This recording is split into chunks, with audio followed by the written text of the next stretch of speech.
कर्म और उसके परिणामों का विषय गीता, वेद और अन्य शास्त्रों में गहराई से समझाया गया है। श्री कृष्ण ने भगवत गीता में कर्म के महत्व, उसके फल और जीवन पर उसके प्रभाव को विस्तार से बताया है।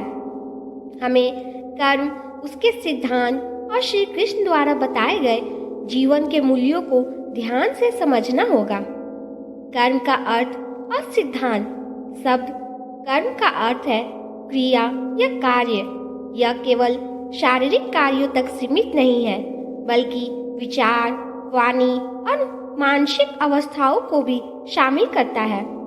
कर्म का सिद्धांत कर्म के अनुसार फल पर आधारित है, जिसे कर्म का सिद्धांत या कर्म फल सिद्धांत कहते हैं। यह सिद्धांत कहता है कि हर क्रिया का एक प्रतिक्रिया होती है। पहला, निष्काम कर्म। श्री कृष्ण ने गीता में निष्काम कर्म की बात की है, यानी ऐसा कर्म जो फल की अपेक्षा किए बिना किया जाए। यह मनुष्य को उसके कर्मों के बंधन से मुक्त कर सकता है। दूसरा, कर्म का चक्र, संसार चक्र। कर्म का फल समय के अनुसार ही मिलता है। यह जन्मों तक साथ चलता है और अंत चक्र में बदल जाता है, जिसे संसार चक्र कहा गया है। इस चक्र को तोड़ने के लिए ज्ञान, भक्ति और कर्म योग की आवश्यकता होती है। कर्म माफ क्यों नहीं करता? कर्म के सिद्धांत के अनुसार प्रत्येक व्यक्ति को अपने कर्मों का फल भुगतना पड़ता है। इसका कारण यह है कि न्याय का नियम। श्री कृष्ण ने कहा है कि यह सृष्टि एक संतुलित व्यवस्था है। हर कर्म, चाहे अच्छा हो या बुरा, अपनी प्रतिक्रिया उत्पन्न करता है। यदि बुरे कर्म क्षमा कर दिए जाए और अच्छे कर्मों को अनदेखा किया जाए तो सृष्टि का संतुलन टूट जाएगा। स्वतंत्रता और जिम्मेदारी। गीता के अनुसार मनुष्य को स्वतंत्रता दी गई है कि वह अपने कर्मों को चुने, लेकिन वह अपने कर्मों के परिणाम से बच नहीं सकता। समय और परिणाम। कर्म का फल तुरंत नहीं मिलता। यह बीज के बोने और उसके फल देने के समान है। श्री कृष्ण कहते हैं कि कुछ कर्मों के परिणाम इसी जीवन में मिलते हैं, जबकि कुछ अगले जन्म में।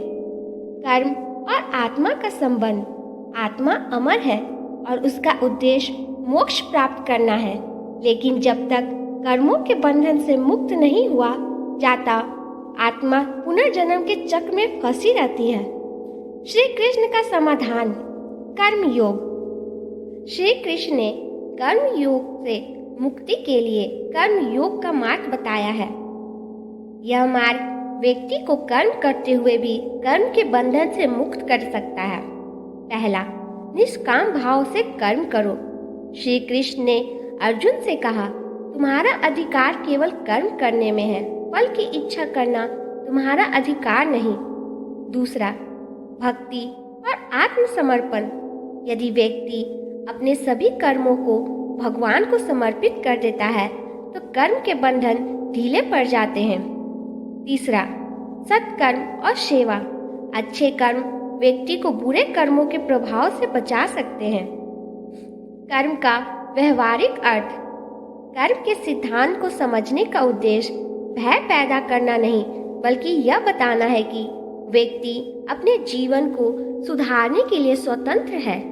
यदि वह सत्य, अहिंसा और धर्म के मार्ग पर चलता है तो उसे बुरे कर्मों का सामना नहीं करना पड़ेगा।